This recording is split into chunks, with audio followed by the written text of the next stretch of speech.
Imagine a deal that could pause the war, flood Gaza with life-saving aid, and bring families back together. Right now, Israeli ministers are debating exactly that, a proposed Gaza ceasefire tied to a staged hostage release. The question on everyone's mind is simple: will this framework finally stick? Here's what we know from ongoing live coverage by major outlets. The plan on the table is reportedly phased and heavily mediated, with the United States, Qatar, and Egypt acting as the go-betweens. Like previous attempts, this isn't a single signature and done, it's a sequence, where each step unlocks the next. Phase 1 would center on an immediate pause in fighting and an initial release of hostages, paired with a surge of humanitarian access: food, fuel, medicine, and safer corridors for civilians and aid workers. In exchange, Israel would likely commit to specific restraints on operations in designated areas and consider releasing a first tranche of Palestinian prisoners. Every move would be verified by mediators to limit the chance of sudden breakdowns. If that holds, a second phase would expand the releases more hostages for more prisoners, while widening the geographic scope of the pause and enabling more aid. Discussions could also include limited repositioning of Israeli forces away from densely populated zones, under tight verification, to reduce civilian risk and allow services to restart. A final phase would attempt to lock in a longer calm. This is where the biggest questions live. What does sustained or permanent actually mean on the ground? Who monitors it?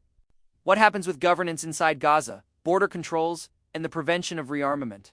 None of those are small details, and any of them could make or break the deal. Let's talk obstacles. First, sequencing and timelines. How long is the first pause? Days, weeks? Which hostages are released first? In what condition? How quickly can aid convoys move without being targeted or blocked by insecurity? And when do prisoner lists get exchanged and verified?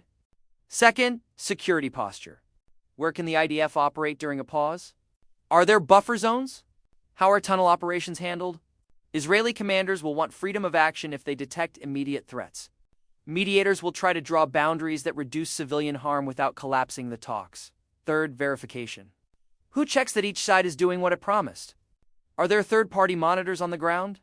Can violations be assessed quickly so the entire framework doesn't implode over one incident? Fourth, politics on all sides. Inside Israel, ministers differ on the cost-benefit of a pause. Some argue a deal is the only realistic way to bring hostages home and de-escalate. Others worry a ceasefire could leave militants regrouped and reduce leverage. Families of the hostages, meanwhile, have kept the pressure high with a simple moral demand: bring them back alive. On the Palestinian side, Hamas has pushed for broader prisoner releases, full Israeli withdrawal, and significant humanitarian guarantees. The terms and the order in which they happen are intensely contested. Any perceived concession risks backlash from rival factions or spoilers with an interest in keeping the fight going. That's why mediators often work off parallel documents and understandings, add rather than a single signed text, add international timing pressures. According to some live reports, there's talk that a first wave of hostages could be released as soon as the coming days if the framework holds.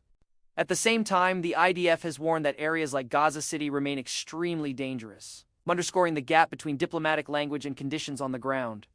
These mixed signals are normal in a negotiation this complex, but they're also a reminder that hope and risk are moving at the same speed. So why does this deal matter?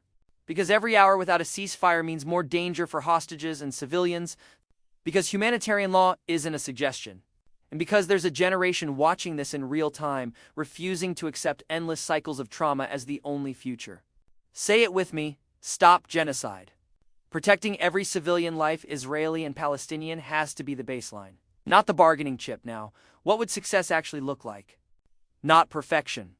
Success here means enough trust, verification, and outside pressure to keep the sequence moving. It means hostages home to their families. It means sustained access for aid, reopened clinics, clean water, and safe routes for kids to reach school. It means credible plans for the day after: who runs essential services, who polices borders, and how accountability is enforced when someone breaks the rules. What should you watch next? Will Israel's cabinet unify around a single text, or will leaders send negotiators back for more edits? Do mediators announce concrete timelines, named phases with dates, or do they keep things flexible? Are there public lists for the first exchange, or do names remain confidential for safety? Do we see confidence-building steps like expanded aid convoys, fewer airstrikes in designated zones, or medical evacuations, even before a formal signature? And crucially, is there a mechanism to restart talks if one incident triggers a temporary breakdown? That safety valve matters more than it sounds. If this deal lands, The first images you'll see will be families reunited and aid trucks rolling. If it stalls, expect another round of shuttle diplomacy. Public statements blaming the other side and possibly a smaller understanding focused just on humanitarian access or the release of specific categories of hostages. Either way, stay critical, stay compassionate, and stay engaged. These are people's lives, not just headlines.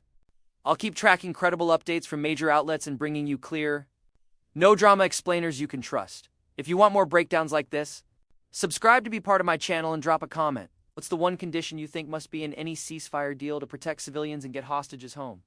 Your voice matters here.